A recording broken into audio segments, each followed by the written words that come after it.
শুভ সকাল বন্ধুরা, তোমাদের সকলকে স্বাগত জানাই আমার ইউটিউব চ্যানেল লেটস। আজকে আমরা বেশ কিছু 100% কমনযোগ্য প্রশ্নোত্তর নিয়ে আলোচনা করতে চলেছি। তোমরা সকলেই জানো যে তোমাদের দ্বিতীয় পর্যায়ক্রমিক মূল্যায়ন খুব তাড়াতাড়ি শুরু হতে চলেছে। মিনিমাম আগস্টের ফার্স্ট উইক থেকে কিন্তু তোমাদের চালু হয়ে যাবে। তাই আজকে আমি পঞ্চম শ্রেণীর বাংলা এই বিষয়টি থেকে বেশ কিছু অতি গুরুত্বপূর্ণ প্রশ্নোত্তর নিয়ে আজকে আলোচনা করব। তো তোমরা সকলেই জানো যে তোমাদের পরীক্ষাটা হতে চলেছে 30 নম্বরের। সময় কত? সময় 40 মিনিট। তো এই জায়গাগুলো তোমরা সবাই জানো যে এই জায়গাগুলোতে তোমাদের নাম লিখতে হবে, তোমাদের রোল লিখতে হবে এবং বিদ্যালয়ের নামটিকে সুন্দর করে লিখতে হবে। তো তাহলে শুরু করা যাক আজকের আমাদের মূল বিষয়টি। তোমাদেরকে একটা কথা বলি, যদি ভিডিওটি ভালো লাগে তো অবশ্যই বেশি বেশি করে লাইক করো, শেয়ার করো এবং বন্ধুদের কাছেও পাঠিয়ে দাও, আর চ্যানেলটিকে অবশ্যই সাবস্ক্রাইব করো। তাহলে শুরু করা যাক আজকের আমাদের মূল ভিডিওটি।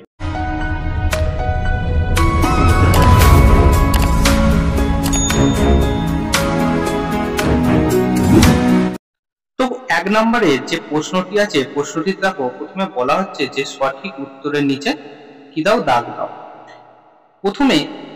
প্রথম প্রশ্নটি দেখো, ধনাই চাক দেখতে পায় কিসের? সুন্দরী, গড়ান নাকি গেওয়া? তাহলে সঠিক উত্তরটি কি হবে বলো? সঠিক উত্তরটি হবে গড়ান।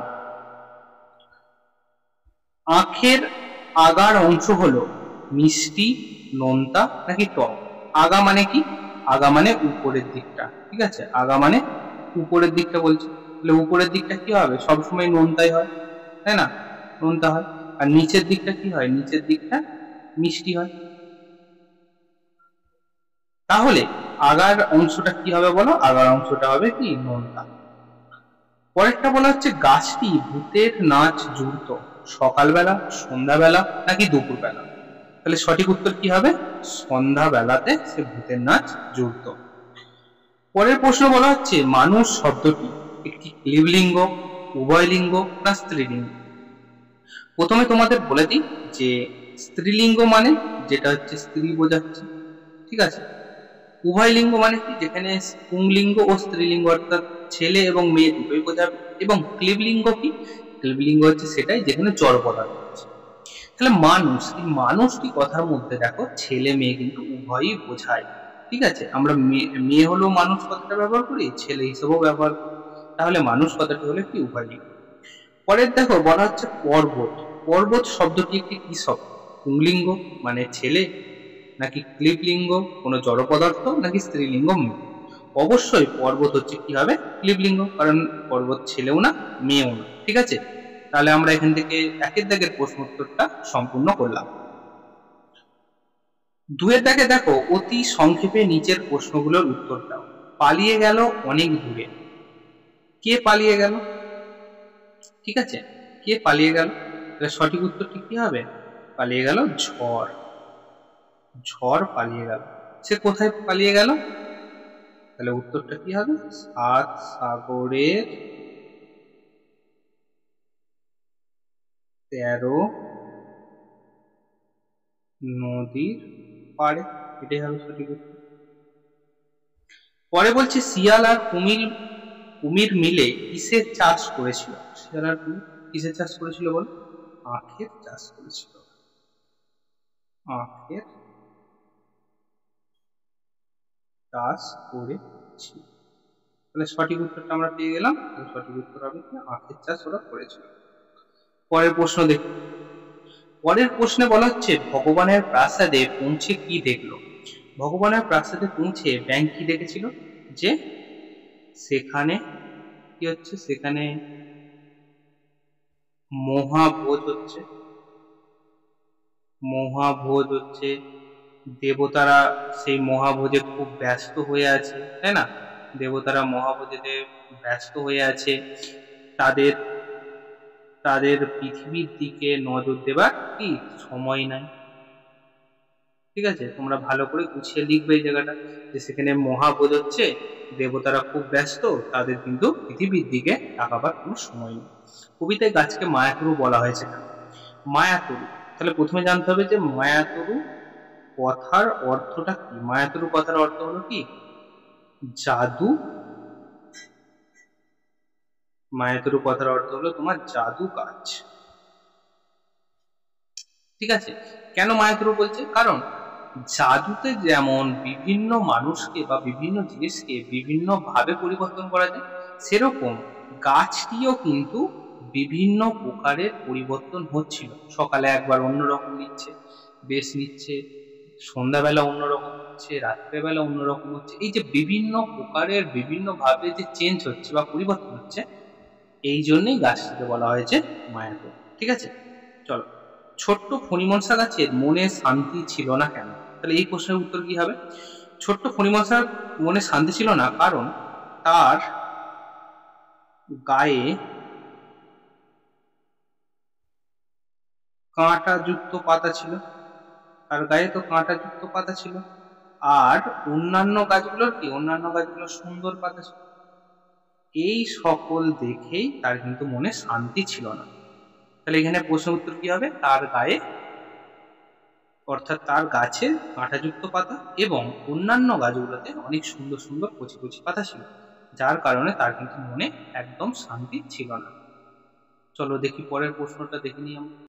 এরপরে তিনের যে প্রশ্নটি আছে, তিনের প্রশ্নটি আছে কি, তিনের প্রশ্নটি বলা হচ্ছে যে টিকা লেখো।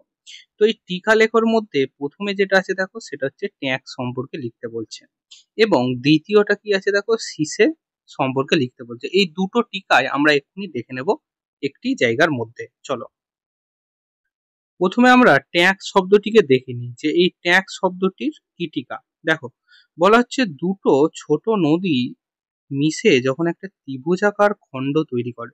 দুটো ছোট নদী, ধরো এই দিক দিয়ে একটা নদী আসছে, এই দিক দিয়ে একটা নদী যাচ্ছে, যে এই যে একটা ত্রিভুজের মতো গঠন করলো, এই যে ত্রিভুজের মতো অংশটা, ওই তখন ওই ত্রিভুজ আকারে জমির অংশটাকে বলা হয় ট্যাগ। অর্থাৎ এই যে এই এলাকাটা, এই এলাকাটাই হলো কি ট্যাগ। দুটো ছোট নদী মিশে যখন একটা ত্রিভুজের মতো খণ্ড তৈরি করে, সেই ত্রিভুজ আকারে জমির মাথাটাকেই বলা হয় ট্যাগ। এবার আমরা দেখে নিই যে পরের যে টিকাটা ছিল শীষে, সেই শীষে সম্পর্কে। শীষে কি, বনের মধ্যে যে সরু সরু ছোট ছোট খাদ দেখা যায় তাকে বলা হয় কি শীষে। তাহলে বনের মধ্যে যে ছোট ছোট সরু সরু খাদ, অনেক সময় বনের মধ্যে ছোট ছোট এরকম গর্ত গর্ত দেখা যায়, তো সেই গর্ত গর্ত গুলোকে বলা হয় শীষে। শীষে সাধারণত 3-4 হাত কি হতে পারে, চওড়া হতে পারে। ঠিক আছে, 3-4 হাত কি হয়, চওড়া হয়ে থাকে। এখন আমরা 4-এর দাগের যে গ্রামার থেকে অর্থাৎ ব্যাকরণ থেকে কিছু প্রশ্নোত্তর নিয়ে আলোচনা করা যাক। তো প্রথমে যেটা বলা হচ্ছে যে বচন কাকে বলে, বচন কত প্রকার ও কি কি, একটি করে কি দাও, উদাহরণ দাও।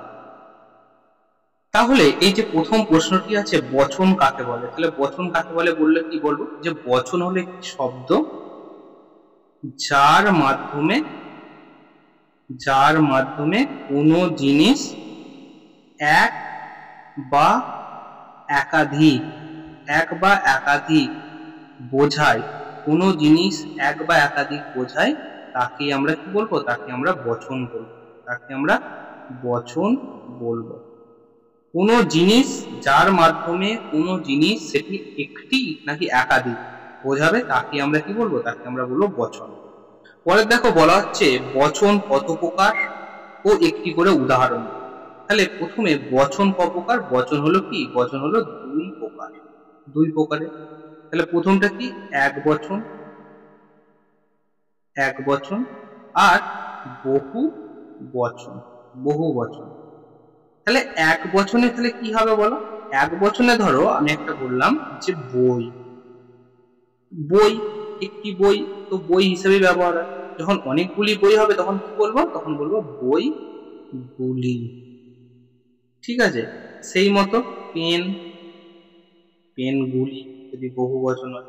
তো এইভাবেই হতে থাকবে বিষয়টা। ঠিক আছে, তাহলে আমি বলে দিলাম কি কি উদাহরণ হবে। চলো পরের দেখো বলা হচ্ছে যে লিঙ্গ পরিবর্তন করো। তাহলে লিঙ্গ পরিবর্তন করতে হবে। লিঙ্গ পরিবর্তন বলতে পুংলিঙ্গ দিয়ে থাকবে স্ত্রীলিঙ্গ করতে হবে, অথবা স্ত্রীলিঙ্গ দিয়ে থাকবে পুংলিঙ্গ করতে হবে। তাহলে প্রথমে দেখো আছে গায়ক। তাহলে গায়ককে আমাকে যদি করতে হয় তাহলে আমরা কি পাবো বলো, গায়িকা, তাই না? তাহলে স্ত্রীলিঙ্গতে করলে কি হবে বলো, গায়িকা, গায়িকা পাবো। পরের দেখো যেটা আছে সেটা কি আছে দেখো, তোমাদের দেখায় কি আছে, কবি। তাহলে কবি থেকে কি হবে বলো, কবি থেকে কিন্তু কবিই হবে, ঠিক আছে। আমরা পুংলিঙ্গতেও কবি ব্যবহার করি এবং স্ত্রীলিঙ্গতে কবি ব্যবহার করি। ছেলে হলেও কবি বলা হয়, মেয়ে হলেও কিন্তু তাকে কবি বলা হবে। পরেরটা দেখো আছে পুত্র। তাহলে পুত্রর সাথে কি যাবে বলো, পুত্রর সাথে কি হবে, কন্যা, তাই না, কন্যা হবে। বা কেউ পুত্রীও বলে থাকে, এটাও হয়, দুটোই হবে। তারপর কি আছে, সাহেব। তাহলে সাহেব তো একটা পুংলিঙ্গ, তাকে স্ত্রীলিঙ্গ করলে কি হবে বল, তাকে হবে কি মেম, সেটি হবে কি মেম, ঠিক আছে। আচ্ছা চলো, তাহলে বন্ধুরা আজকে আমরা ক্লাস পঞ্চম শ্রেণী থেকে বাংলা বিষয়টিকে নিয়ে দ্বিতীয় পর্যায়ক্রমিক মূল্যায়নে বিগত বছরের পর্ষদ থেকে আসা বেশ কিছু প্রশ্নোত্তর নিয়ে আলোচনা করলাম। অতি গুরুত্বপূর্ণ প্রশ্নোত্তর, একদম 100% কমন আসার মতো এই প্রশ্নগুলো অবশ্যই তোমাদেরকে বলবো বেশি বেশি করে প্র্যাকটিস করো এবং খাতায় লিখে রাখো। আমরা এই চ্যানেলের মাধ্যমে 100% অথেন্টিক এবং 100% কমন যোগ্য প্রশ্নোত্তর নিয়ে আলোচনা করি। যদি ভিডিওটি ভালো লাগে অবশ্যই বেশি বেশি করে লাইক করো, শেয়ার করো এবং চ্যানেলটিকে সাবস্ক্রাইব করো।